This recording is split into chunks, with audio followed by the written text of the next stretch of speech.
Hello everyone, welcome back to Coachify. आज हम discuss करने वाले हैं जनरल अवेयरनेस के क्वेश्चंस, जिसमें हम मिक्स्ड क्वेश्चंस को डिस्कस करेंगे। आपको कुछ रीजनिंग के क्वेश्चंस भी नजर आएंगे और आपको जनरल अवेयरनेस के भी क्वेश्चंस नजर आएंगे।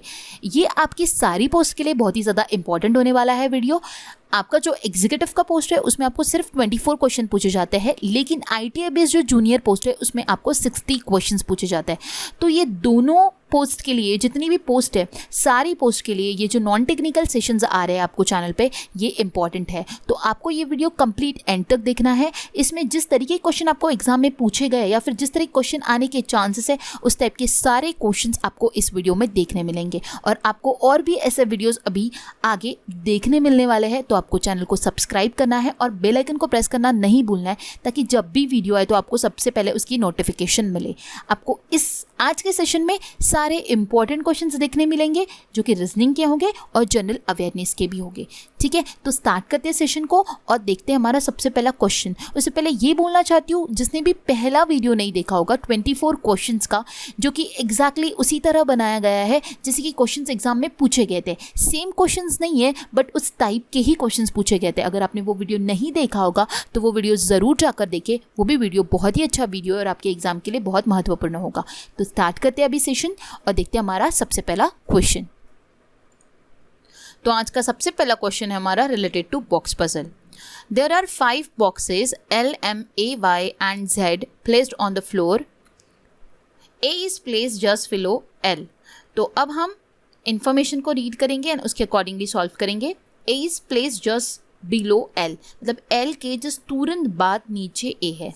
ठीक है, इसके बाद क्या बोला है, Y is placed just above Z. Z के जस्ट ऊपर, मतलब कि Y बैठा हुआ है। ठीक है, M is placed below A. M जो है वो A के नीचे बैठा हुआ है। जस्ट बोला है क्या? नहीं, कहीं ना कहीं नीचे बैठा हुआ है। ये दोनों जो थे ये जस्ट बैठे हुए थे।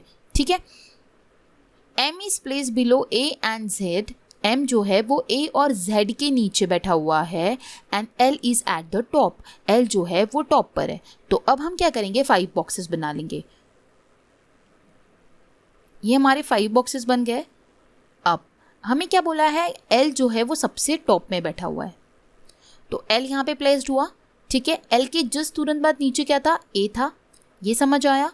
फिर उसके बाद क्या बोला था कि M is place below A and Z. A और Z के नीचे जो है वो M है।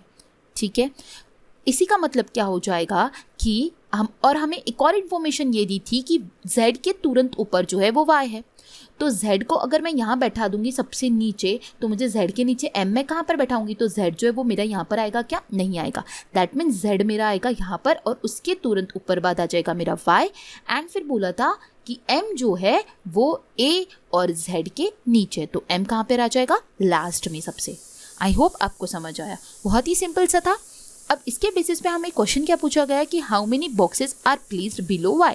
Y के नीचे कितने बॉक्सेस है? तो कितने हैं? 2 बॉक्सेस। आंसर क्या हो जाएगा इसका? ऑप्शन डी इसका करेक्ट आंसर हो जाएगा। नेक्स्ट क्वेश्चन है हमारा इसी से रिलेटेड।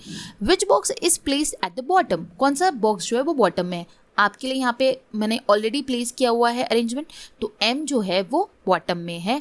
आंसर बी इसका करेक्ट आंसर हो जाएगा। अब नेक्स्ट क्वेश्चन क्या है हमारा, the position of how many digit in the number will remain same when the digits are arranged in a descending order.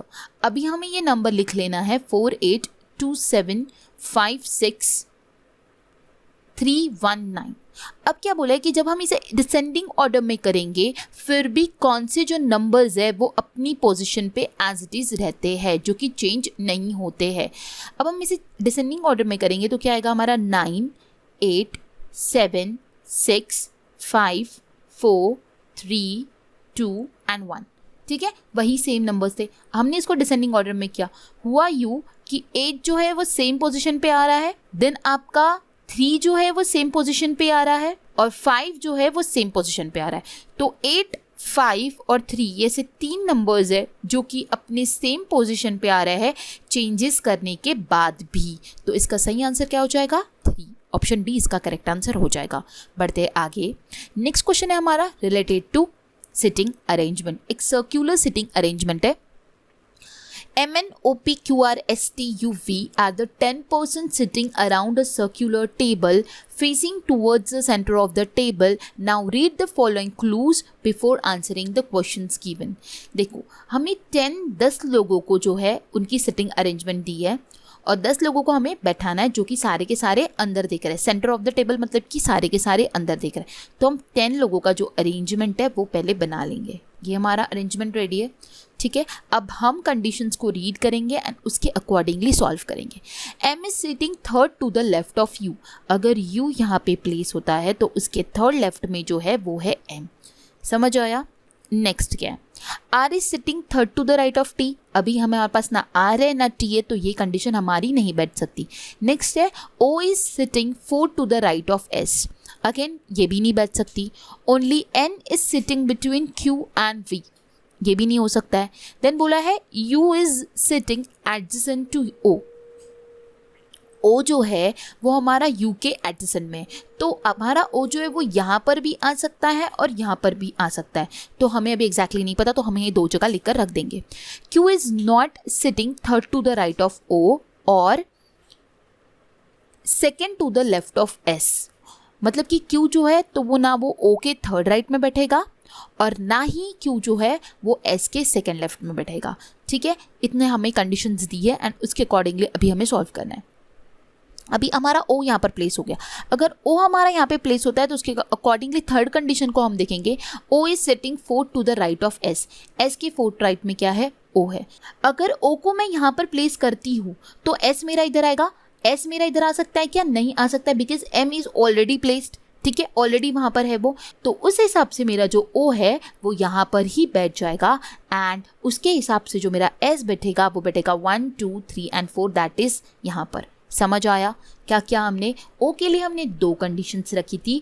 O हमारा इस साइड इसलिए नहीं बैठेगा क्योंकि उस S के थर्ड राइट में O है तो मुझे उसके लिए S को यहाँ पर बैठाना पड़ेगा और यहाँ पे M ऑलरेडी प्लेस्ड है इसलिए मेरा जो ये कंडीशन था O यहाँ बैठने का वो गलत हो चुका है. तो वहाँ पर जो हमने प्लेस किया था वो हम अभी वहाँ से डिलीट कर देंगे और फिर हमारा बैठ जाएगा वो इस साइड. समझ आया. एंड उसके अकॉर्डिंगली हम S को प्लेस कर देंगे.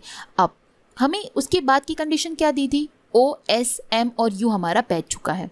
अब हमारी नेक्स्ट कंडीशन है जिस पे हमें वर्क करना होगा वो होगा हमारा ये बहुत ही ज़्यादा important. Q is not sitting third to the right of O और second to the left of S. तो अब Q कहाँ कहाँ पर नहीं आता है वहाँ पे प्लेस करते हैं और रिमेनिंग प्लेस पे Q को बैठाने की हम कोशिश करेंगे. तो सबसे पहले आता है Q is not sitting third to the right of O. अब O का थर्ड राइट क्या आता है, ये यहाँ पे हमारा Q जो है वो नहीं आएगा तो वो हम अंदर की साइड लिख लेंगे. और कौन सी जगह Q नहीं आएगा, Q is not second to the left of S. तो S का जो सेकेंड लेफ्ट आता है वो ये आता है मतलब Q यहाँ पर भी नहीं आएगा. तो ये दो पोजीशंस जो है वो Q के लिए माइनस हो गई. अब बचती कौन सी है, ये एक बचती है, ये एक बचती है, ये एक बचती है. इतना समझ आया. और इधर भी बचेगी. लेकिन कंडीशन क्या है, N is sitting between Q and V. मतलब Q और V के बीच में जो है वो N बैठा हुआ है. ठीक है, ये कंडीशन है. अब देखो यहाँ पे ये वाले सर्कल पे और ये वाले सर्कल पे ये दो जगह Q तो आ ही नहीं सकता. क्यों, क्योंकि Q और N के बीच Q और V के बीच में N है और उन दोनों के लिए यहाँ पे प्लेस नहीं है तो ये दो जगह तो माइनस होती है. बचती है हमारे पास ये एक प्लेस और ये एक प्लेस. अगर मैं Q को U के बाजू में प्लेस करूँगी, सपोज मैंने यहाँ पे प्लेस किया Q, N और V, Q और V के बीच में N, अगर मैंने यहाँ पे प्लेस किया तो हमारे पास एक कंडीशन बचती है R is sitting third to the right of T. ठीक है, तो ये कंडीशन हमारी नहीं बैठेंगी. क्यों, क्योंकि हमारे पास जो पोजीशंस बच रही है वो ये एक बच रही है. तो R जो है वो T के थर्ड राइट में है तो वो ऐसा यहाँ पे नहीं बन पा रहा है. इसलिए हमारे पास जो लास्ट पोजीशन बचती है Q के लिए वो ये बचती है. तो Q यहाँ पर आ जाएगा, N यहाँ पर आ जाएगा, V यहाँ पर आ जाएगा. आई होप आपको ये समझ आया. ठीक है, आपको इसी तरह कंडीशंस को देखना है एंड उसके अकॉर्डिंगली सॉल्व करना है. तो हमारा Q N V अगर यहाँ पर आता है तो उसके बाद हमारी सिर्फ और सिर्फ लास्ट कंडीशन बचती है जो कि है R is sitting third to the right of T. T के थर्ड राइट में R है तो T हमारा कहाँ पर आएगा, यहाँ पर. M के बाद में इसके थर्ड राइट में R यहाँ पर आ जाएगा. ठीक है, क्योंकि यही एक जगह है जो कि T और R के जो थर्ड राइट में बैठना है वो यहीं पे बैठ सकता है, ऊपर वाली जगह पर नहीं बैठ सकता है. ठीक है, क्योंकि वो सेकेंड लेफ्ट आएगा. तो समझ आया, T के थर्ड राइट में जो है वो R है, टी और आर भी बैठ गया। हमारा कंडीशन यहाँ पे सारी बैठ चुकी है और हमारा जो अरेंजमेंट है वो भी रेडी है और यहाँ पे जो बचा हुआ है पी वो बैठ जाएगा। ठीक है, हमारा अरेंजमेंट कंप्लीट हो चुका है। सबसे पहले हमें जो दिया था वो दिया था M is sitting third to the left of U, तो हमने बैठा दिया है कि एम जो है वो यू के जो है वो थर्ड लेफ्ट में, ये समझ आया। सेकेंड कंडीशन हमारा था कि यू के एडजेसेंट में ओ है, तो हमने 2 जगह प्लेस किया था। फिर मैंने आपको बताया था कि वो राइट हैंड साइड में इसलिए नहीं आएगा क्योंकि एस यू ओ जो बैठा हुआ है वो एस के फोर्थ राइट में बैठा हुआ है। ठीक है, और एम ऑलरेडी प्लेस था इसलिए हमने वहाँ पे ओ को नहीं बैठाया, तो ओ को हमने यहाँ पे बैठा दिया, उसके अकॉर्डिंगली एस को बैठा दिया। फिर हमारा जो नेक्स्ट कंडीशन था कि क्यू जो है वो ओ के थर्ड राइट में भी नहीं है और क्यू जो है वो एस के सेकेंड लेफ्ट में भी नहीं है, तो हमने ये 2 कंडीशन लिख ली थी। फिर क्यू के लिए हमारे लिए 4 जगह बची थी, उसमें से 2 जो जगह थी वो इजीली कट हो चुकी थी। क्यों? क्योंकि एन जो था वो क्यू और वी के बीच में बैठा हुआ था, तो 2 कंडीशन माइनस करी तो 2 कंडीशन बची हुई थी। फिर 2 कंडीशन में से भी मैंने आपको यू के जो राइट में क्यू बैठ सकता था वो कंडीशन बताई, वहाँ पे बैठा दिया था। तो हमारा जो लास्ट कंडीशन था R is third to the right of T, उसके लिए कोई जगह नहीं बच रही थी, इसलिए फिर हमने क्यू को एस के लेफ्ट में बैठाया एंड उसी के हिसाब से हमने क्यू एन और वी को प्लेस कर दिया। आफ्टर दैट हमारा जो बचा था वो था R is sitting third to the right of T, उसके लिए बराबर प्रॉपर जगह बची थी, वहाँ पे हमने प्लेस कर दिया और बचा हुआ प्लेस जो था वो पी था, उसको हमने यहाँ पे प्लेस कर दिया। तो ये हमारा अभी जो अरेंजमेंट है ये रेडी है। आई होप आपको समझ आया होगा। ठीक है, तो क्वेश्चन है हमारा who is sitting third to the left of O, O के थर्ड लेफ्ट में कौन है? आंसर हो जाएगा 1, 2 एंड 3, जो कि रिमेनिंग था, दैट इज पी। पी इसका सही आंसर हो जाएगा ऑप्शन सी। समझ आया? बढ़ते आगे। नेक्स्ट क्वेश्चन है 4 of the following 5 are alike according to their sitting arrangement and hence form a group, which of the following does not belong to that group। मतलब 5 में से एक जो है वो ऑड वन आउट है, यही हमें फाइंड आउट करना है। इस क्वेश्चन का बोलना यही है। सबसे पहले आता है हमारा टी और ओ। अब हम टी और ओ को देखते हैं तो ये है इमीडिएट लेफ्ट में मतलब इमीडिएट बैठे हुए, एक दूसरे के बाजू में बैठे हुए। देन आर और वी ये भी एक दूसरे के बाजू में बैठे हुए। देन क्यू एंड एस ये भी एक दूसरे के बाजू में बैठे हुए। एम एंड पी ये भी एक दूसरे के बाजू में बैठे हुए। अब ये सारे एक दूसरे के बाजू में बैठे हुए, तो हमारा ऑड वन आउट निकल आया क्या? नहीं निकल आया। तो उसमें भी एक ट्रिक होगी जो कि आपको फाइंड आउट करनी होगी। अब आप देख रहे होगे टी के बाद ओ बोला हुआ है, तो टी के बाद ओ मतलब क्या हुआ है? Immediate right. ठीक है, इमीडिएट राइट। अब नेक्स्ट में आर के बाद वी है, तो आर ये वी का अगेन जो वी जा रहा है वो इमीडिएट राइट हो रहा है, ये समझ आया? देन क्यू और एस अगेन इमीडिएट राइट। ठीक है, देन एम और पी, एम और पी की बात की जा रही है, तो पी जो है वो इसके इमीडिएट लेफ्ट में आ रहा है, तो यही ऑड वन आउट हो जाएगा। तो इसका आंसर क्या हो जाएगा? Option D. आपको इस तरह के क्वेश्चन पूछे जा सकते हैं, इसलिए मैंने ऐसा क्वेश्चन डाला कि हुआ ये यहाँ पे कि सारे इमीडिएट थे, तो हमें लगेगा कि हमारी अरेंजमेंट जो बनी है वो कहीं ना कहीं गलत बन गई है। लेकिन आपको वहाँ पे डिमोटिवेट भी नहीं होना है और आपको आपके आंसर पे फर्म रहना है और आपको उसमें भी फाइंड आउट करना है कि कुछ लिटिल बिट चेंजेस और होंगे। तो यहाँ पे ये था कि बाकी सारे इमीडिएट राइट में दिए गए थे, लेकिन एक ऑप्शन जो था वो इमीडिएट लेफ्ट का था, जो कि था एम और पी। ऑप्शन डी इसका करेक्ट आंसर होगा। आई होप आपको समझ आया होगा। बढ़ते हैं आगे। नेक्स्ट क्वेश्चन है हमारा select the number that can replace the question mark in the following series. अब हमें ये सीरीज में जहाँ पे क्वेश्चन मार्क है वो पता करना है। अब क्या हुआ, यहाँ पे 69 से 109 पे सीरीज गई है। ठीक है, 109 से 159 पे गई है, तो सीरीज जो बढ़ रही है आगे इंक्रीजिंग ऑर्डर में, ये समझ आया? अब इंक्रीजिंग ऑर्डर में जब भी सीरीज इंक्रीज होती है तो उसमें 2 चीज़ें हो सकती है, इधर मल्टीप्लिकेशन और एडिशन। ठीक है, अगर वो बहुत ही ज़्यादा रैपिडली इंक्रीज हो रही है दैट मीन्स मल्टीप्लिकेशन होता है। ठीक है, और अगर वो थोड़ा धीरे धीरे बढ़ रही है तो एडिशन होता है। ठीक है, तो आपको ये ध्यान में रखना है कि यहाँ पे कहीं ना कहीं सीरीज जो है वो 69 से 100 पे गई, 100 से 150 पे गई, 150 से 200 पे गई, तो कहीं ना कहीं ये एडिशन हो रहा है। ठीक है, इस टाइप का लॉजिक बहुत बार लगता है, इसलिए मैंने आपके साथ ये शेयर किया है। ठीक है, जब भी सीरीज डिक्रीजिंग ऑर्डर में होती है तब इधर माइनस होता है या फिर डिवाइड होता है। जब वो बहुत ज़्यादा डिवाइड हो रही है और फटाफट छोटे छोटे नंबर्स आ रहे हैं तो वहाँ पे डिवाइड होगा। जब धीरे धीरे छोटे छोटे नंबर्स आ रहे हैं दैट मीन्स माइनस होगा। यह आपको ध्यान में रखना होगा एंड उसी के अकॉर्डिंगली आपको आपकी लॉजिक्स लगाना होगा। जब वो 69 से 109 की तरफ जा रही है तो +40 हो रहा है, 109 से 159 की तरफ जा रही है तो 50 हो रहा है प्लस, देन 159 से 219 की तरफ जा रही है तो प्लस 60 हो रहा है, 209 माइनस 289 इज प्लस 70, तो हुआ क्या 40, 50, 60, 70 का addition, that means consecutively plus 10 का एडिशन हो रहा है, तो यहाँ पे हो जाएगा प्लस 80, तो इस क्वेश्चन का सही आंसर हो जाएगा 369, ऑप्शन ई इसका करेक्ट आंसर हो जाएगा। पढ़ते आगे। नेक्स्ट क्वेश्चन है हमारा, who is the managing director of dedicated freight corridor corporation of India limited as of May 2021। ये रिसेंटली अपॉइंट हुए और आपका इसी का एग्जाम है, इसलिए पूछे जाने के चांसेस बनते हैं। तो जो एमडी अपॉइंट हुए हैं DFCCI के, वो है श्री रविंद्र कुमार जैन, ऑप्शन डी इसका करेक्ट आंसर हो जाएगा। वेरी इंपॉर्टेंट क्वेश्चन एग्जाम को लेकर, ठीक है, समझ आया। बढ़ते आगे। नेक्स्ट क्वेश्चन है हमारा, select the option that is related to the third number in the same way as the second number is related to the first number. अब जो फर्स्ट नंबर है वो सेकंड नंबर से रिलेट करता है, उसी तरह थर्ड नंबर जो है फोर्थ नंबर से रिलेट करेगा, तो यहाँ पर क्या आएगा ये पूछा गया है, ठीक है। अब अगर आप 35 से 66 का अगर लॉजिक लगाना चाहते हो तो यहाँ पे क्या हो रहा है, 35 में अगर हम माइनस करते हैं 66 माइनस 35 तो कितना आता है हमारा 31 आता है, मतलब कि प्लस 31 हो रहा है।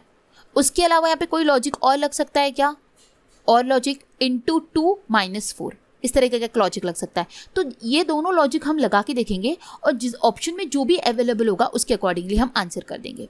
सबसे पहले अगर हम करते हैं 29 इंटू 2 करते हैं तो आएगा हमारा 58, ठीक है, इंटू 2।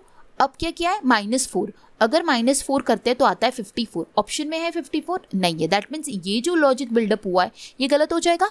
तो अब हम क्या करेंगे, प्लस 31 ऐड करेंगे एज इट इज इसमें भी, 9 + 1 10, कैरी 1 60, मतलब 29 + 31 क्या हो जाएगा हमारा 60, इस क्वेश्चन का सही आंसर हो जाएगा ऑप्शन ए। इस तरह के बहुत सिंपल क्वेश्चन पूछे जाते हैं लेकिन हम कंफ्यूज हो जाते हैं, ठीक है। तो क्या करना है, आपके एक या फिर दो लॉजिक बिल्डअप हो रहे हैं तो दोनों लॉजिक को आपको लगाकर देखना है। जिस ऑप्शन में डेफिनेटली दोनों लॉजिक के आंसर्स तो नहीं होंगे, कोई भी एक ही लॉजिक का आंसर होगा, तो जिस भी लॉजिक का आंसर आपका लग रहा है वो आपका आंसर हो जाएगा। समझ आया, ऑप्शन ए इसका करेक्ट आंसर हो जाएगा, दैट इज 60। नेक्स्ट क्वेश्चन है इम्प्रैक्टिकेबल। इम्प्रैक्टिकेबल ये वर्ड दिया हुआ है एंड हमें क्या करना है, from the given alternative words select the word which can not be form using the letter of the given word. इन लेटर से कौन सा लेटर नहीं बनता ये हमें पता करना है, ठीक है। सबसे पहले आता है कैपेबल, CAPABLE ये बन रहा है, ठीक है। देन पार्टिकल भी बन सकता है, PARTICLE सारे लेटर्स गिवन है। पीस PEACE PEACE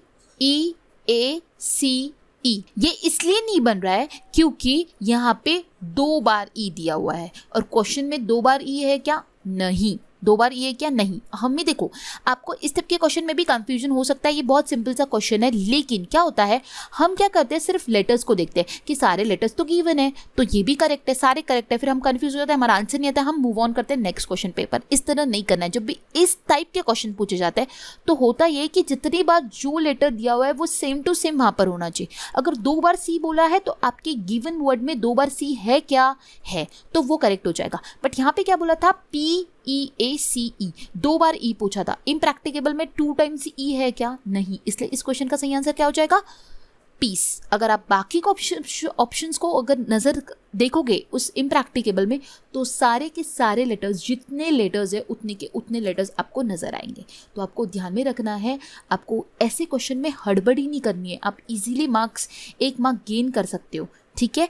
आपको हड़बड़ी नहीं करनी है, आराम से सॉल्व करना है तो आपको करेक्ट आंसर मिलेगा, ठीक है। ऑप्शन सी इसका करेक्ट आंसर हो जाएगा। नेक्स्ट क्वेश्चन है, the first Indian communication satellite was, India का पहला कम्युनिकेशन सैटेलाइट कौन सा था, आंसर है APPLE Ariane passenger payload experiment, ये इसका फुल फॉर्म था। तो ये हमारा पहला कम्युनिकेशन सैटेलाइट था, लेकिन अगर पूछा गया कि इंडिया का पहला सैटेलाइट कौन सा है तो वो जाएगा आर्यभट्टा। अब जो भी बच्चे इस क्वेश्चन को पहला इंडियन सैटेलाइट देख के मार्क करेंगे वो 80% बच्चे आर्यभट्टा मार्क कर देंगे, क्योंकि वो कम्युनिकेशन को अच्छे से नहीं पढ़ेंगे। सभी को पता है कि इंडिया का पहला सैटेलाइट कौन सा है, आर्यभट्ट है, लेकिन आपको अच्छे से क्वेश्चन को पढ़ना है। कम्युनिकेशन सैटेलाइट पूछा है तो आंसर हो जाएगा APPLE Ariane passenger payload experiment, ये इसका करेक्ट आंसर हो जाएगा। ठीक है, आगे बढ़ते हैं। नेक्स्ट क्वेश्चन है हमारा, the order of the layers of the atmosphere from the earth surface moving away from the surface is. अब हमें हमारी अर्थ के ऊपर जो सरफेसेस होता है उसके एटमॉस्फेयर जो होता है उसकी लेयर्स होती है, तो उसका करेक्ट ऑर्डर जो है वो पता करना है आपको। आपके ये इमेज में आपको नज़र आ रहा होगा कि ये हमारी अर्थ है और इसके ऊपर की सबसे पहली लेयर जो है वो है हमारा ट्रोपोस्फियर, देन आता है आपका स्ट्रैटोस्फियर, देन आता है मेसोस्फियर, देन आता है थर्मोस्फियर एंड देन आता है आपका एक्सोस्फियर। ठीक है, तो इस क्वेश्चन का सही आंसर क्या हो जाएगा, उसके अकॉर्डिंगली ऑप्शन ए उसका करेक्ट आंसर हो जाएगा, troposphere, stratosphere, mesosphere and thermosphere. बाकी सारे ऑप्शन बहुत ज़्यादा शफल अप है और रॉन्ग अरेंजमेंट है, रॉन्ग ऑर्डर दिया हुआ है, इसलिए ऑप्शन ए इसका करेक्ट आंसर हो जाएगा। ट्रोपोस्फियर क्या होती है, it is a most dense layer extending from 8 to 14 kilometre. ये बहुत ही ज़्यादा डेंस लेयर है 8 to 14 किलोमीटर के बीच। स्ट्रैटोस्फियर क्या होता है, it contains an ozone layer, ये एक ओजोन लेयर है which absorb the UV rays of the sun and this layer extend up to 50 kilometres. Sun से जो हमें ओजोन लेयर मिलती है, जो भी यूवी रेज आते हैं वो ये स्ट्रैटोस्फियर जो है वो एब्जॉर्ब कर लेती है। ठीक है, जो कि हमारे ट्रोपोस्फियर के ऊपर होती है। इसे ये एक ओजोन लेयर है जो कि यूवी रेज को, सन के जो यूवी रेज होते हैं उसे ये एब्जॉर्ब कर लेती है और ये 50 किलोमीटर्स तक की एक्सटेंड की गई है। ठीक है, देन आता है आपका mesosphere, this layer starts just above stratosphere and extend to 85 kilometre high. ये जस्ट उसके ऊपर है और ये 85 किलोमीटर हाई है। एंड देन आता है आपका आइनोस्फियर जो कि होता है बिटवीन मेसोस्फियर एंड थर्मोस्फियर। आपको कन्फ्यूजन होगा कि आपने आइनोस्फियर कैसे लिख दिया। आइनोस्फियर जो होता है वो मेसोस्फियर और थर्मोस्फियर के बीच की एक लेयर होती है, उसे कहा जाता है ionosphere and it is an abundant layer of the electron and ionize atom and molecules. It ranges from 48 km above the surface to about 965 kilometers. तो आपको ध्यान में रखना होगा कि ये एक electron and ionize atom molecule की लेयर है जो कि 48 किलोमीटर्स से लेकर 965 किलोमीटर्स के बीच में ये रेंज करती है।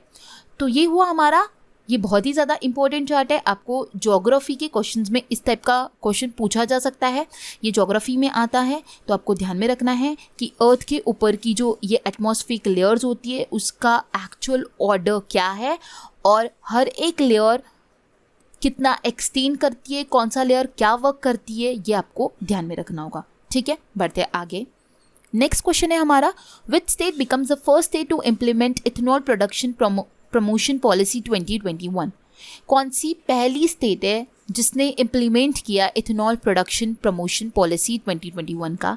आंसर हो जाएगा ऑप्शन ए बिहार। बिहार ये पहला स्टेट है जो इथेनॉल प्रोडक्शन को इम्प्लीमेंट कर रहा है, इसलिए बहुत ही ज़्यादा इंपॉर्टेंट है। बिहार की जो कैपिटल है वो है पटना, गवर्नर है फागू चौहान, चीफ मिनिस्टर है Nitish Kumar, deputy CM of the Bihar है तारकिशोर प्रसाद एंड रेणु देवी। तो आपको ये ध्यान में रखना होगा, बहुत ही ज़्यादा इंपॉर्टेंट है। बढ़ते आगे। नेक्स्ट क्वेश्चन है हमारा, who won the bid to construct the new parliament building recently. Parliament की नई बिल्डिंग को अभी कंस्ट्रक्ट किया जा रहा है, तो इसे कौन कंस्ट्रक्ट कर रहा है? ठीक है, इसे कर रहा है Tata project limited. Option C इसका करेक्ट आंसर होगा। अराउंड 970 अप्रॉक्स, मैं अराउंड बोल रही हूँ, exactly I don't know, around 970 crore इसमें इनकम जो है वो लगाई जा रही है। ठीक है, और ये नया बिल्डिंग बनने वाला है पार्लियामेंट का, और इसे जो बनाने वाला है, जो कंस्ट्रक्ट करने वाला है वो है टाटा प्रोजेक्ट्स लिमिटेड। ठीक है, बहुत ही ज़्यादा इंपॉर्टेंट है। पढ़ते हैं आगे। नेक्स्ट क्वेश्चन है, on March 27, 2021 a new passenger train named Mithali Express was launched between India and Dash। मार्च में एक नई पैसेंजर ट्रेन जिसका नाम है मिथाली एक्सप्रेस जिसे लॉन्च किया जा रहा है, तो वो कौन से दो कंट्रीज के बीच में कनेक्ट करेगी? तो आंसर हो जाएगा India and Bangladesh. Option D इसका करेक्ट आंसर हो जाएगा, बांग्लादेश। मिथाली एक्सप्रेस जो है वो रन करेंगी बिटवीन इंडिया एंड बांग्लादेश। बढ़ते आगे। नेक्स्ट क्वेश्चन है हमारा रिलेटेड टू इनइक्वालिटी। क्वेश्चन है, स्टेटमेंट दिया हुआ है हमें एंड कंक्लूजन्स को देखना है कि कौन सा कंक्लूजन फॉलो कर रहा है, कौन सा नहीं फॉलो कर रहा है। सबसे पहले बोला है Q is greater than you, Q is greater than you. अब Q का रिलेशन U के साथ पूछा हुआ है, इधर आप इसकी रिफॉर्म कर लो, ठीक है। अगर आप इसको रिफॉर्म कर लेते हो तो आपका आंसर जो है वो फटाक से आ जाएगा। अगर आप रिफॉर्म नहीं करना चाहते हो तो आपको क्या करना है, ऑब्जर्वेशन से आंसर करना है, ठीक है। जिसका ऑब्जर्वेशन पावर स्ट्रॉन्ग है वो ऑब्जर्वेशन से आंसर करेगा, जो नहीं कर पाता है, जिनको कंफ्यूज हो जाता है between greater than less than, तो वो इस तरह ये इसको कंटिन्यू बना लेगा। कुछ नहीं करना है, कॉमा हटा देना है और जैसे साइंस दिए हुए हैं कनेक्ट करके उसको कनेक्ट करके एक कंप्लीट स्टेटमेंट बना लेना है। तो ये हमारा स्टेटमेंट बन चुका है। अब हमें बताना है Q is greater than you. तो Q is greater than you, yes it is correct, Q is greater than you, ठीक है। Q और U के बीच में जो मैक्सिमम साइंस आ रहा है वो ग्रेटर दैन क्या आ रहा है, इसलिए Q is greater than U, ये करेक्ट हो जाएगा। तो पहला कंक्लूजन जो है हमारा करेक्ट हो गया। सेकंड कंक्लूजन बोला है P is less than S, P is less than S। P is less than है क्या, नहीं, P और S के बीच में P को ग्रेटर साइंस मिल रहा है, तो P ग्रेटर दैन S है, लेस दैन नहीं है, इसलिए ये रॉन्ग हो जाएगा। इसलिए कंक्लूजन 1 जो है वो सिर्फ only conclusion 1 is true, that is option A जो है इस क्वेश्चन का सही आंसर हो जाएगा, ठीक है। पढ़ते आगे। नेक्स्ट क्वेश्चन है हमारा, study the following data carefully and answer the question accordingly. हमें एक अल्फा न्यूमेरिकल सीरीज दी हुई है, उसके अकॉर्डिंगली हमें आंसर करना है। Find the number of the symbol, find the number of symbol which are immediately followed by letter, मतलब कि सिंबल के इमीजिएट बाद लेटर आना चाहिए but not immediately preceded by number, लेकिन उसके पहले जो है वो नंबर नहीं आना चाहिए, ठीक है। इस तरह आपको लिख लेना है। तो आपको अब क्या फाइंड आउट करना है, सिंबल को फाइंड आउट करोगे। इस टाइप के क्वेश्चन को कैसे सॉल्व करोगे ये मैं आपको बताऊंगी। जहाँ पर भी सिंबल है उसके बाद देखो, यहाँ पर सिंबल आया, उसके बाद लेटर तो है लेकिन पहले नंबर है क्या, नहीं है, तो ये हमारे कंडीशन में फिट बैठ रहा है। हमें क्या चाहिए, सिंबल के बाद लेटर तो चाहिए लेकिन उससे पहले नंबर नहीं आना चाहिए, तो यहाँ पे हुआ। उसके बाद फिर से सिंबल की तरफ जाएंगे, उसके बाद लेटर आ रहा है, नहीं, तो ये हमारा गलत हो गया। फिर सिंबल के बाद क्या है, लेटर, लेकिन उसके पहले नंबर नहीं आना चाहिए, ये भी हमारे कंडीशन में बैठ गया, ये सेकंड हो गया। देन अगेन आए सिंबल की तरफ, सिंबल के बाद लेटर तो है, उसके पहले नंबर नहीं आना चाहिए, बाकी कुछ भी चलता, तो ये भी अगेन हमारे कंडीशन पे बैठ गया। देन सिंबल के बाद लेटर के पहले नंबर नहीं आना चाहिए, नंबर आ गया, तो ये क्या हो जाएगा हमारा गलत, और अब सिंबल्स खत्म हो चुके। तो हमारे कितने टोटल बने, 1, 2 एंड 3, तो ऑप्शन सी इसका करेक्ट आंसर हो जाएगा 3। समझ आया। जो भी आपको पूछा जाता है ना सिंबल, जैसे बीच का ले लेना एंड उसके अकॉर्डिंगली वो सीरीज पे सॉल्व करते जाना कि सिंबल के बाद लेटर तो चाहिए लेकिन पहले नंबर नहीं चाहिए, ये हमारा कंडीशन था। बाकी कुछ भी चलता, लेटर भी चलेगा और सिंबल भी चलेगा लेकिन नंबर नहीं चाहिए। तो ऐसे हमारे 3 पेयर्स हैं, इसलिए आंसर क्या हो जाएगा 3। नेक्स्ट क्वेश्चन है हमारा, the 2022 commonwealth game is scheduled to be held in dash. Answer हो जाएगा ऑप्शन बी इंग्लैंड। तो कॉमनवेल्थ गेम्स होने वाला है 2022 के आपके इंग्लैंड में होने वाला है, ठीक है। तो ये एक बहुत ही ज़्यादा इंपॉर्टेंट है जो कि आपको ध्यान में रखना होगा कि कॉमनवेल्थ गेम्स 2022 के जो होने वाले आपके इंग्लैंड में होने वाले हैं, ठीक है। अब दिल्ली ने जो होस्ट किया था कॉमनवेल्थ गेम को वो 2010 में किया था, ठीक है, और 22 की जो होने वाले आपके बर्मिंघम के इंग्लैंड में होने वाले। और सबसे इम्पॉर्टेंट अब आपको इसमें से 2 ध्यान में रखना है, वो है इसका मोटो। तो मोटो जो है वो है games for everyone, games for everyone, ये जो है इसका मोटो है, ये इम्पॉर्टेंट है जो कि आपको ध्यान में रखना होगा। 2022 के इंग्लैंड में होने वाला है और जो मोटो है वो है गेम्स फॉर एवरीवन। 2010 में जो है तो वो कॉमनवेल्थ गेम्स दिल्ली में हुए थे, ठीक है। ये सारी चीज़ें आपको ध्यान में रखनी होगी। बढ़ते आगे। अब ये कुछ Olympic games, Commonwealth games, Olympic के जो समर और विंटर गेम्स कहाँ पे होने वाले हैं और जितने भी स्पोर्ट्स के इवेंट्स अगर आपको पता करना है तो आपको चैनल पे एक वीडियो अपलोड किया है स्पोर्ट्स इवेंट्स का, ठीक है। अगर आपने नहीं देखा होगा तो वो आप जाकर ज़रूर देखें, बिकॉज इसमें ओलंपिक के इवेंट्स, कॉमनवेल्थ गेम्स, जितने भी गेम्स खेले जाते हैं वो सारे के सारे, बैडमिंटन रिलेटेड, बास्केटबॉल रिलेटेड, जो भी बॉक्सिंग चैम्पियनशिप होने वाली है, जितने भी स्पोर्ट्स इवेंट्स हैं और जो भी होने वाले हैं उन सब का उसमें आपको इन्फॉर्मेशन एक ही वीडियो में मिल जाएगा। तो अगर आपने वो वीडियो नहीं देखा होगा तो वो ज़रूर जाकर देखें ये वीडियो होने के बाद, क्योंकि एग्ज़ाम में जो है वो क्वेश्चन पूछे जाते हैं, पिछले साल भी पूछा गया था। इसलिए आपको, अगर आप वो एक वीडियो देख लोगे तो आपकी सारे स्पोर्ट्स इवेंट्स जो है वो कहाँ कहाँ पे होने वाले और कहाँ कहाँ पे हुए। कभी कभार ऐसा पूछते हैं कि 2021 या फिर 2023 या फिर 2024 में कहाँ पे होने वाला है। और कभी कभार ऐसे पूछते कि प्रीवियसली 2018 में कहाँ हुआ, 16 में कहाँ पे हुआ, तो ये सारी चीज़ें आपको उस वीडियो में मिल जाएगी। आगे होने वाले भी और उसके प्रीवियस वाला भी कहाँ पर हुआ वो भी आपको मिल जाएगा एक ही वीडियो में। बहुत अच्छा वीडियो, नहीं देखा है तो ज़रूर जाकर देखें, ठीक है। तो ओलंपिक समर का जो होने वाला है 21 का वो टोक्यो जापान में होने वाला है, 24 का जो होने वाला है वो पेरिस की फ्रांस में होने वाला है, एंड 28 का होने वाला है LA USA में। विंटर गेम्स जो होने वाला है ओलंपिक्स के 2022 में बीजिंग चाइना में होगा, एंड 26 का होगा मिलन एंड कॉर्टिना इटली में। कॉमनवेल्थ गेम्स 18 का हुआ था आपका क्वींसलैंड ऑस्ट्रेलिया में, एंड 2022 का अभी मैंने आपको एक्सप्लेन किया वो होने वाला है आपका बर्मिंघम के इंग्लैंड में, ठीक है। इस तरह के आप सारे चाहते हो तो वीडियोस ज़रूर जाकर देखो, ठीक है। बढ़ते आगे। नेक्स्ट क्वेश्चन है, which among the following is the name of the joint military exercise conducted between India and Uzbekistan. तो इनमें से कौन सी मिलिट्री एक्सरसाइज जो है वो इंडिया और उज्बेकिस्तान के बीच में कंडक्ट कराई गई? तो आंसर होगा आपका option A, the sling 2। Option A इसका करेक्ट आंसर हो जाएगा। द स्लिंग 2 जो है वो इंडिया और उज्बेकिस्तान के बीच में जॉइंट मिलिट्री एक्सरसाइज कंडक्ट की गई है। और ये जो हुई ये ट्रेनिंग कहाँ पर हुई है? उत्तराखंड में हुई, ठीक है। ये हुई आपके उत्तराखंड, रानीखेत उत्तराखंड में इसकी ट्रेनिंग आपकी हुई है। It is the second edition of annual bilateral exercise of the both आर्मीज। ये इनका सेकेंड एडिशन है। इसका फर्स्ट एडिशन जो हुआ था वो नवंबर में 2019 में हुआ था, ठीक है, उज्बेकिस्तान में। और इस साल जो हो रहा है ये हो रहा है उत्तराखंड में, ठीक है। बढ़ते आगे, और ये इसका सेकेंड एडिशन है। नेक्स्ट क्वेश्चन है, the largest brackish water lake in Asia is. तो क्वेश्चन ऐसा है हमारा कि लार्जेस्ट ब्रैकिश वाटर जो एशिया का लेक है वो कहाँ पर है, वो कौन सा है? आंसर हो जाएगा ऑप्शन ए, चिल्का लेक जो है वो एशिया का सबसे लार्जेस्ट ब्रैकिश वाटर लेक है। ब्रैकिश वाटर लेक मतलब क्या होता है कि जो फ्रेश वाटर से सॉल्टियर लेक होता है, ठीक है। मतलब हमारा फ्रेश वाटर जो होता है वो नॉर्मल वाटर होता है, ठीक है, उससे थोड़ा जो खारा वाटर होता है उसे कहते हैं हम ब्रैकिश वाटर लेक। तो एशिया का सबसे बड़ा ब्रैकिश वाटर लेक है चिल्का लेक। ऑप्शन ए इसका करेक्ट आंसर हो जाएगा, ठीक है। उसी तरह आपको जो ध्यान में रखना है वो है वालूर लेक जो कि जम्मू कश्मीर में है, वो लार्जेस्ट फ्रेश वाटर लेक है। एंड वेबनाड लेक जो है जो कि केरला में है वो लॉन्गेस्ट लेक है इंडिया का, ठीक है। जिस तरह ब्रैकिश लेक मैंने आपको बताया कि जो फ्रेश वाटर से थोड़ा ज़्यादा सॉल्टियर होता है वो आपका ब्रैकिश लेक होता है, जो कि चिल्का में है। चिल्का लेक जो है वो आपका ब्रैकिश वाटर लेक है, एशिया का सबसे लार्जेस्ट।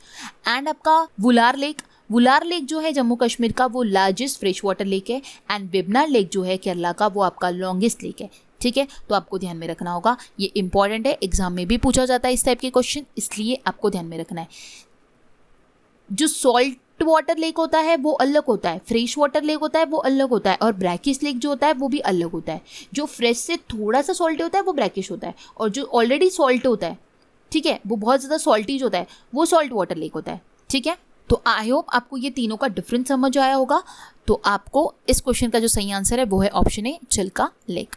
नेक्स्ट क्वेश्चन है, which is the most tilted planet on its axis towards the sun. कौन सा प्लैनेट जो है जो सन के ऊपर में सबसे ज़्यादा टिल्टेड है, ठीक है, तो वो है आपका यूरेनस। ऑप्शन ए इसका करेक्ट आंसर हो जाएगा। यूरेनस प्लैनेट जो है वो सबसे ज़्यादा टिल्टेड है टूवर्ड्स द सन, तो ऑप्शन ए इसका करेक्ट आंसर हो जाएगा। नेक्स्ट क्वेश्चन है, which country is the largest producer of natural rubber in the world.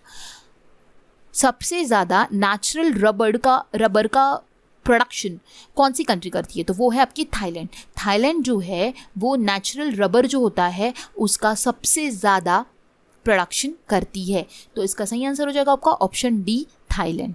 ये कुछ इंपॉर्टेंट जनवरी और फरवरी 2021 की अब इंपॉर्टेंट अपॉइंटमेंट्स है जो कि आपको ध्यान में रखनी होगी। एक जल्दी वीडियो आने वाला है, उसमें आपको मार्च और अप्रैल की इंपॉर्टेंट अपॉइंटमेंट्स देखने मिलेंगी। अगर आपने जैन और फेब वाला वीडियो नहीं देखा होगा तो वो जाकर देखो। तो वो वीडियो देखने से होगा क्या कि आपकी जैन और फेब में जितनी भी इंपॉर्टेंट अपॉइंटमेंट्स हुई थी वो सारी अपॉइंटमेंट्स आपकी याद हो जाएगी। उसी तरह मार्च और अप्रैल का जल्दी एक वीडियो अपलोड होगा, उसमें भी आपकी अप्रैल और मार्च की हो जाएगी। तो अगर एग्जाम में अपॉइंटमेंट रिलेटेड अगर क्वेश्चन पूछा गया कोई भी तो आपका वो कवर हो जाएगा इन 2 वीडियो से, ठीक है।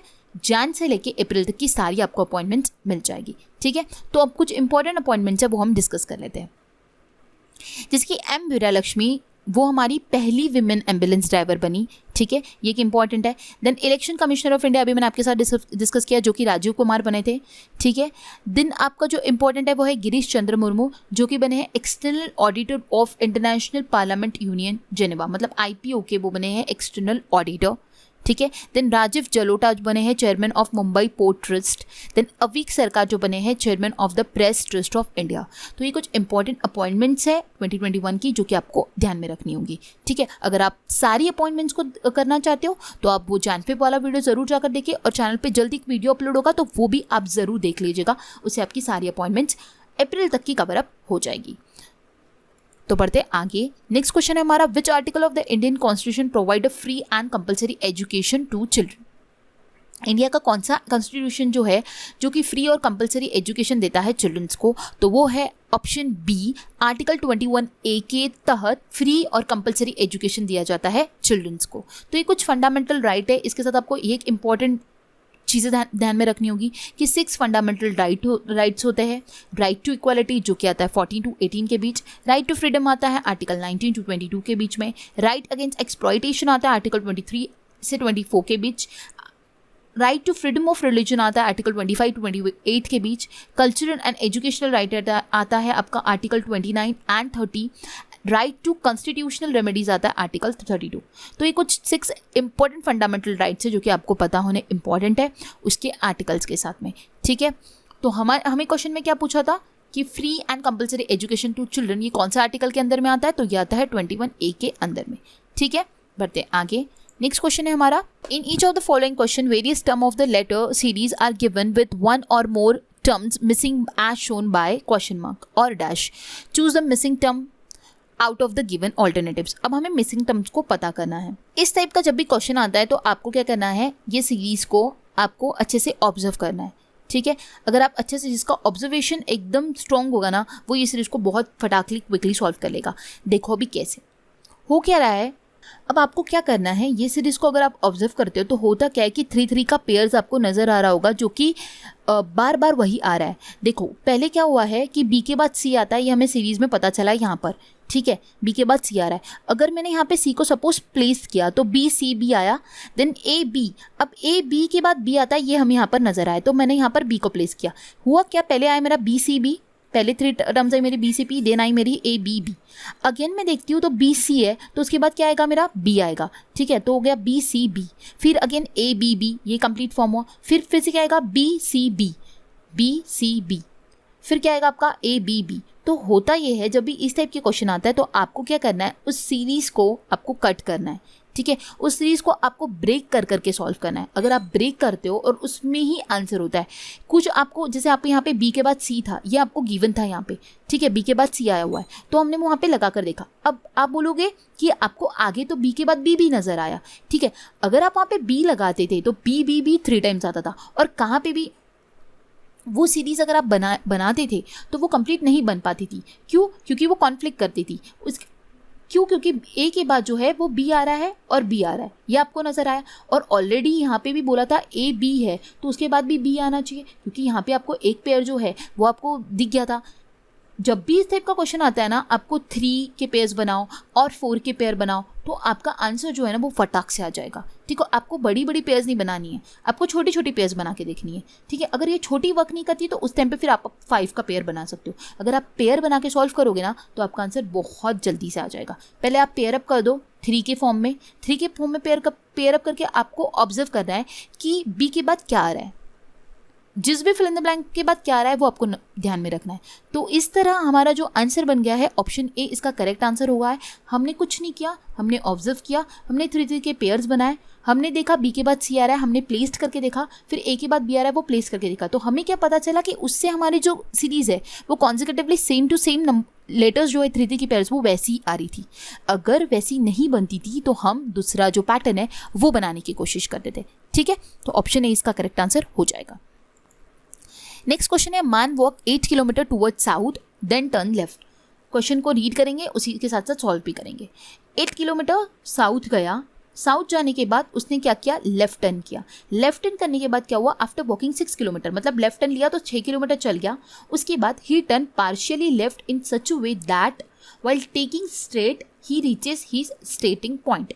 अब इसने क्या किया कि लेफ्ट लिया, तो जब इसने लेफ्ट लिया तो इसे पता चला कि वो अपने स्टार्टिंग पॉइंट, मतलब ये जो स्टेट ना जाते हुए पार्शियली वो टिल्ट हुआ, तो पता चल गया कि वो स्टार्टिंग पॉइंट पे पहुंच गया। अगर वो स्टेट नहीं गया और उन्होंने बोला कि अगर वो स्टार्टिंग पॉइंट पे पहुंच गया है तो वो इस तरह ही जाएगा, ठीक है। क्या बोला है, ही turn partially left in such a way that while walking straight he reaches his starting point.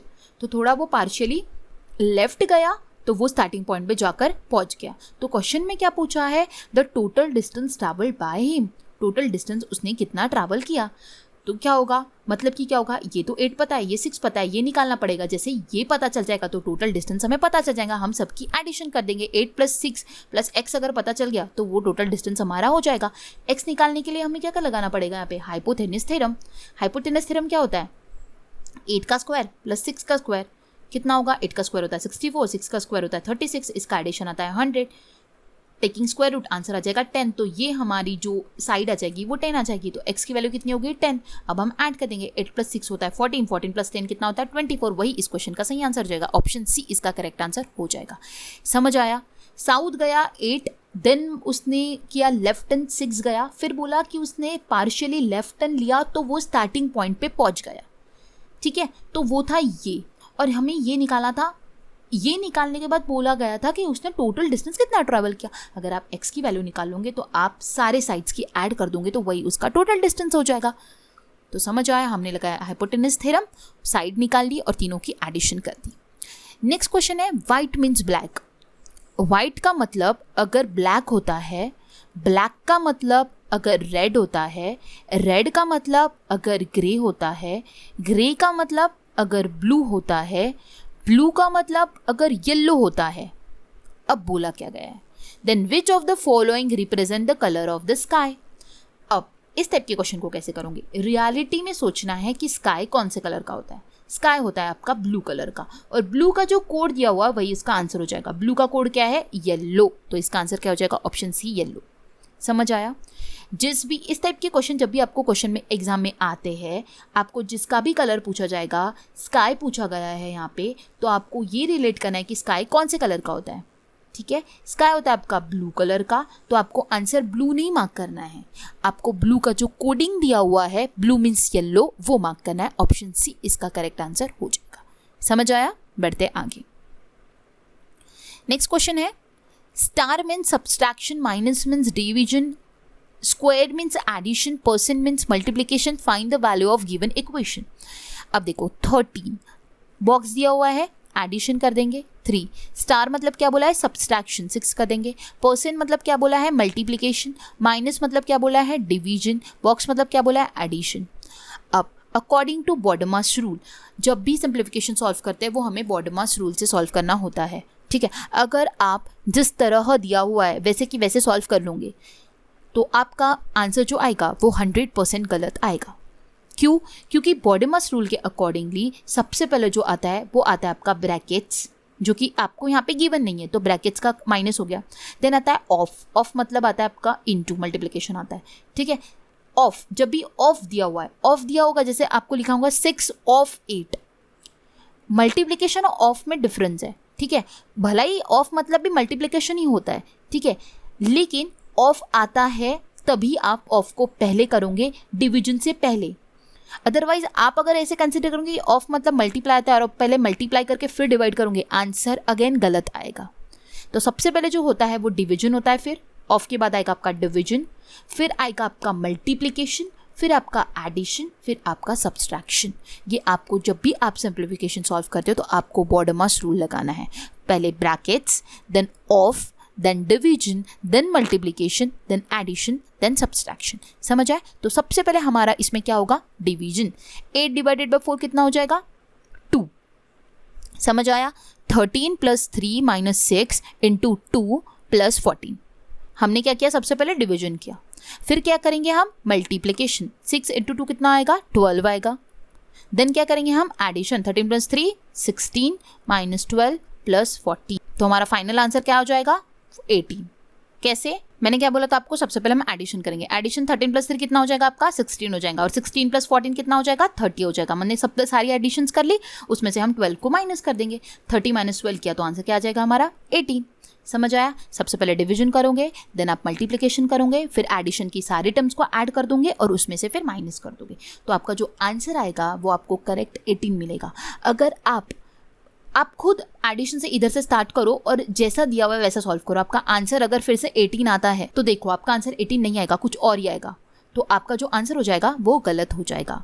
इसलिए आपको बॉडमस रूल को अप्लाई करना है। यहाँ पे क्या दिया हुआ था? कोडिंग दिया हुआ था, हमें कुछ सिम्बॉल्स दिए हुए थे एंड उसके लिए हमें कुछ subtraction, division, addition and multiplication बोला गया था अप्लाई करने के लिए। वो हमने अप्लाई किया एंड बॉडमस रूल से हमने ये इक्वेशन को सॉल्व किया, तो हमारा आंसर आया 18, जो कि ऑप्शन ए है इस क्वेश्चन का सही आंसर। बढ़ते आगे, नेक्स्ट क्वेश्चन है हमारा EA related to 216, EA related to 216, so DC related to what, ये हमें पूछा है। अब E और A, जिसको पोजिशनल वैल्यू पता होगी वो इसका आंसर फटाक से उसको क्लिक हो गया होगा। कैसे?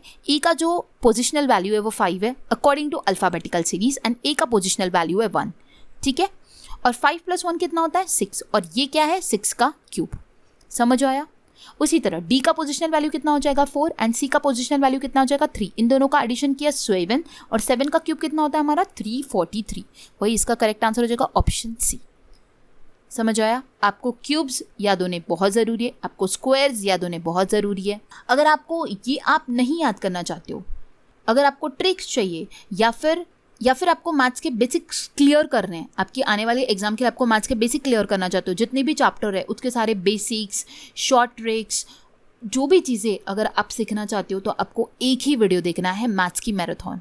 अगर आप ये मैथ्स की मैराथन का वीडियो देखोगे तो आपके मैथ्स के सारे जो भी कॉन्सेप्ट्स है वो कम्प्लीटली क्लियर हो जाएंगे। सारी उसमें आपको शॉर्ट ट्रिक्स मिलेगी, आपको स्क्वायर्स कैसे निकालना, क्यूब रूट कैसे निकालना है, किस तरह स्क्वायर्स को याद करना है, 100 तक आप कैसे याद रख सकते हो, वो सारी चीज़ें आपको एक ही वीडियो में मिलेगा, जो कि है मैथ्स की मैराथन। वो वीडियो आप ज़रूर जाकर देखिए, आपके एग्जाम के लिए बहुत ही ज़्यादा इंपॉर्टेंट होगा। ITI वाले अगर ये वीडियो देख रहे होंगे तो उनको तो 60 मार्क के लिए आता है नॉन टेक्निकल का पार्ट, और उसमें मैथ्स के क्वेश्चंस भी पूछे जाते हैं। तो उस टाइप के क्वेश्चंस, जिस टाइप के वो क्वेश्चंस पूछे जाते हैं, वो सारे क्वेश्चंस आपके मैथ्स की मैराथन में कवर अप है। और उसके लिए कौन सी ट्रिक्स आपको अप्लाई करनी है, किस तरह आपको सॉल्व करना है, आपको मैथ्स को किस तरह अप्रोच करना है, वो सारी चीज़ें आपको वो वीडियो करवा देगा। तो आपको वो वीडियो ज़रूर जाकर देखना है, ठीक है। बढ़ते हैं आगे। नेक्स्ट क्वेश्चन है 4 words have been given out of which 3 are alike in some manner, which one is different, choose the odd one out। अब हमें क्या करना है? ऑड वन आउट को फाइंड आउट करना है। यहाँ पे हमें 4 ऑप्शंस दिए हुए हैं और एक जो है उसमें से ऑड वन है। अब कौन सा ऑड वन है वो हमें निकालना है। Planet, galaxies, rockets and star, ये सारे क्या होता है? हमें आसमान में नज़र आते हैं, ठीक है, सारे आसमान। तो इसमें से जो ऑड वन आउट होगा वो होगा हमारा ऑप्शन सी, रॉकेट। क्यों? क्योंकि रॉकेट हमारा ऑड वन आउट होगा क्योंकि वो मैन मेड होता है और बाकी सारे जो है वो नेचुरल फिनोमेना है। प्लैनेट नेचुरल है, गैलेक्सीज नेचुरल है, स्टार्स नेचुरल है, बट रॉकेट जो है वो मैन मेड है, वो इंसान बनाता है, बना के वो ऊपर भेजता है, ठीक है। इसलिए ऑप्शन सी इसका करेक्ट आंसर हो जाएगा। नेक्स्ट क्वेश्चन है, in which of the following question various terms of the letter series are given with one or more terms missing as shown by question mark or dash, choose the missing term out of the given alternatives। हमें missing term को find out करना है यहाँ पर। अब अगर आप इस सीरीज को देख रहे होंगे तो हुआ ये है कि ए के बाद ओ है, ओ के बाद एस है, मतलब कि क्या हो रहा है, बहुत ज़्यादा दूर दूर है। जब भी आपको इस टाइप का लेटर्स का कॉम्बिनेशन नज़र आ रहा है कि ए और ओ में बहुत लंबा डिफरेंस है, ओ और एस में बहुत लंबा डिफरेंस है, तो आप क्या करोगे कि एक एक से करोगे, मतलब कि सारे के जो कॉम्बिनेशंस बने हुए हैं ना, उनके कॉम्बिनेशंस के सबके स्टार्टिंग फर्स्ट लेटर का कंपैरिजन करोगे, फिर सेकंड लेटर का कंपैरिजन करोगे, फिर थर्ड लेटर का कंपैरिजन करोगे, ठीक है। इस टाइप का क्वेश्चन मैंने जो पहला वीडियो डाला है DFCCIL के लिए, उसमें भी आपको मैंने इस टाइप का क्वेश्चन कराया था, ठीक है। अगर उन लोगों ने अगर ये वो वीडियो देखा होगा तो उनको ईजिली फटाक से समझ आया होगा कि किस तरह से अटेम्प्ट करना है, ठीक है। ए के बाद अगर सी आ रहा है तो क्या हो रहा है, आपका एक से सी की तरफ जा रहा है, मतलब क्या हो रहा है, आपका +2 हो रहा है। फिर सी से आपका +2 करना होगा आपको, तो आंसर क्या हो जाएगा, आपका ई आ जाएगा। देन ओ से क्यू की तरफ जा रहा है तो अगेन +2 आ रहा है, O P Q. And S से यू की तरफ जा रहा है तो भी +2 आ रहा है, एस टी यू, ठीक है। तो क्या हो रहा है, ये जो लेटर्स है ये +2 में इंक्रीज हो रहा है। तो C के पास अगर +2 किया तो E आता है, Q के बाद +2 किया तो S आता है, एंड U के बाद +2 किया तो क्या आता है, W आता है। ESW ऑप्शन ए में अवेलेबल था, तो वही इस क्वेश्चन का सही आंसर हो जाएगा। पूरा सॉल्व करने की ज़रूरत नहीं थी, E निकल जाता है और वही यूनिक है, FGD तो आएगा नहीं, तो वही उसका आंसर हो जाएगा। ठीक है, ऑप्शन ए इसका करेक्ट आंसर हो जाएगा। 2 का एडिशन हो रहा था। नेक्स्ट क्वेश्चन है, Ravi introduce Satish as his mother's only daughter's son. क्या बोला गया है, रवि ने इंट्रोड्यूस किया है सतीश को। ठीक है, तो ये हमारा रवि है, इसने कैसे इंट्रोड्यूस किया सतीश को, देखो क्या बोला उसने, एज हिज मदर्स, मतलब उसकी जो मदर है, उसकी दो मदर है, उसकी ओनली डॉटर सन, मतलब उसकी जो डॉटर है उसका ये इकलौता लड़का है।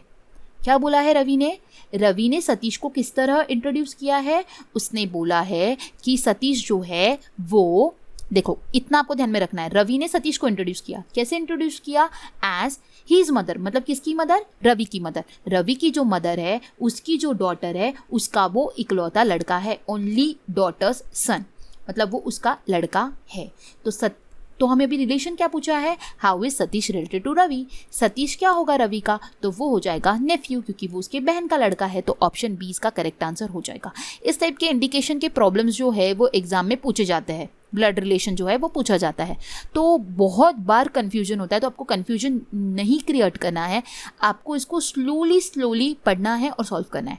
पूछा क्या गया था कि रवि ने सतीश का इंट्रोडक्शन किया, किस तरह किया, वो एज के बाद से स्टार्ट होता है। ठीक है, और वो बहुत छोटा सा होता है, लेकिन वो इतना कन्फ्यूजन होता है कि हमें उसका आंसर ही हम करने पाते हैं, तो उसको धीरे से पढ़ना है। क्या बोला है, हीज मदर मतलब कि किसकी बात की जा रही है, यहाँ पे रवि की बात करी जाए, तो रवि की जो मदर है, मदर्स ओनली डॉटर, उसकी जो इकलौती डॉटर है उसका लड़का है सतीश। ठीक है, तो रवि और सतीश का रिलेशन क्या हो जाएगा कि सतीश जो हो जाएगा वो रवि का नेफ्यू हो जाएगा, ऑप्शन बी इसका करेक्ट आंसर हो जाएगा। आई होप आपको समझ आया होगा। बढ़ते हैं नेक्स्ट क्वेश्चन की ओर। नेक्स्ट क्वेश्चन है हमारा, in a certain code language if water is coded as this and dream is coded as this, how could tiger be coded in that language. अब उन्होंने बोला है कि वाटर जो है उसका कोड है XCWIW और DREAM, ड्रीम का जो कोड है वो है ETHER, तो हमें टाइगर का जो कोड है वो फाइंड आउट करना है। अब W से X की तरफ जाते हैं तो +1 हो रहा है, WXY, X के बाद W आता है, XW, W के बाद X आता है, मतलब कि +1 हो रहा है, इमीडिएट उसी के बाद आ रहा है WX +1 हो रहा है। ABC क्या हो रहा है, +2 हो रहा है, A के बाद +2 किया तो C आता है, T के बाद W जाना है तो +3 करना पड़ रहा है, TUVW, देन E से I की तरफ जा रहे हैं तो +4 करना पड़ रहा है, EFGHI, एंड R से W जा रहे हैं तो +5 करना पड़ रहा है। तो हो क्या रहा है, +1 +2 +3 +4 +5। अब ये सेम ड्रीम में हो रहा है क्या, अगर ये सेम ड्रीम में भी हो रहा होगा तो वही कोड लगेगा। D से E की तरफ इमीडिएट +1, R से S +2 हो रहा है, E से H +3 हो रहा है, FGH, A से E +4 हो रहा है, बीच में 4 लेटर्स आ रहा है, देन M से R की तरफ जा रहे हैं तो +5 होता है, MNOPQR, तो ये होता है +5, M से R की तरफ +5, मतलब क्या हो रहा है, +1 +2 +3 +4 +5। तो T के बाद क्या आता है, U, ऑप्शन B और C में, D में अवेलेबल है। देन T से I की तरफ आते हैं तो K आएगा। ठीक है, देन नेक्स्ट G से अगर +3 करते हो तो आपका आएगा J, GHIJ, +3 किया तो आएगा J, जो कि आपका ऑप्शन D में अवेलेबल है, तो यही इसका करेक्ट आंसर हो जाएगा, क्योंकि ऑप्शन बी जो में तो I दिया हुआ है तो यहाँ पे J दिया हुआ है, तो वही आप हमारा करेक्ट आंसर हो जाएगा। हम आगे का सॉल्व नहीं करेंगे, हम हमारा टाइम सेव करेंगे। हमें पता है सीरीज +1 +2 +3 +4 और +5 है, हमको ऑप्शन को साइड बाय साइड, जब हम कुछ ट्रिक लगाते हैं तो साइड बाय साइड ऑप्शंस को भी देखना है। हमको हमारा आंसर मिल गया तो हम ऑप्शन टिक करेंगे और आगे बढ़ जाएंगे। ठीक है, नेक्स्ट क्वेश्चन है हमारा रिलेटेड टू सिलोजिज्म। स्टेटमेंट को हम सॉल्व करेंगे, all pen are pencil and no pencil is a monkey. अब हम कंक्लूजन को देखेंगे। सबसे पहला कंक्लूजन है हमारा, no pen is a monkey. No pen is a monkey clearly visible है, क्यों? क्योंकि पूरी की पूरी पेंसिल अगर मंकी नहीं हो सकता और पूरा पेन जो है वो पेंसिल है, दैट मीन्स पूरा पेन जो है वो मंकी नहीं हो सकता, ये जो है वो करेक्ट हो जाएगा। No pen is a monkey भी करेक्ट हो जाएगा क्योंकि पूरा वो पेंसिल के अंदर में ही आता है और पेंसिल और मंकी का रिलेशन कैसा है? निगेटिव है, तो पेन और मंकी का भी रिलेशन निगेटिव हो जाएगा, इसलिए ये पहला करेक्ट हो जाएगा। सम मंकी आर पेन, कुछ मंकी पेन हो सकते हैं क्या? नहीं, क्योंकि दोनों के बीच का रिलेशन क्या है? निगेटिव है, तो ये गलत हो जाएगा। Then all monkey are pen, पूरे के पूरे मंकी पेन हो सकते हैं क्या? नहीं, अगेन निगेटिव रिलेशन है और पॉजिटिव स्टेटमेंट पॉजिटिव कंक्लूजन बोला है, तो गलत हो जाएगा क्योंकि दोनों का बीच का रिलेशन क्या है? निगेटिव है। सम मंकी आर पेन, कुछ मंकी पेन हो सकते हैं क्या? नहीं, जब पेन मंकी नहीं हो सकते तो मंकी भी पेन नहीं हो सकते, जो रिलेशन होगा वो निगेटिव ही होगा, तो ऑप्शन 1 इसका करेक्ट आंसर हो जाएगा। Option C follow, only one conclusion follows. ठीक है, सिंपल सा था।